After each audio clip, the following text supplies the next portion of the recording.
And we'll start with some breaking news that's coming in. Is the Australian Prime Minister Kevin Rudd, who slams vigilantism. He says that there is no room for vigilantes, and this comes even as 2 Indian protesters were arrested in Sydney. We do know that there have been reports that Indians are frustrated at the attacks on them over the last 1 month. There have been 12 such attacks. They have also they have attacked some Australians, and now the Australian Prime Minister has decided to speak up. Before we move any further, let's first listen into Kevin Rudd talking about how he is not going to tolerate vigilantism and how there's going to be no room for vigilantes either ways in Australia. I fully support hardline measures in response to any act of violence towards any student, anywhere, Indian or otherwise.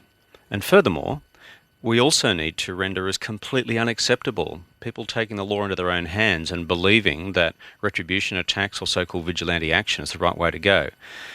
As I said, all cities from time to time are going to have acts of violence. Let's put this into perspective. And Australia, I'm advised, on the statistics, is one of the safest countries in the world for international students.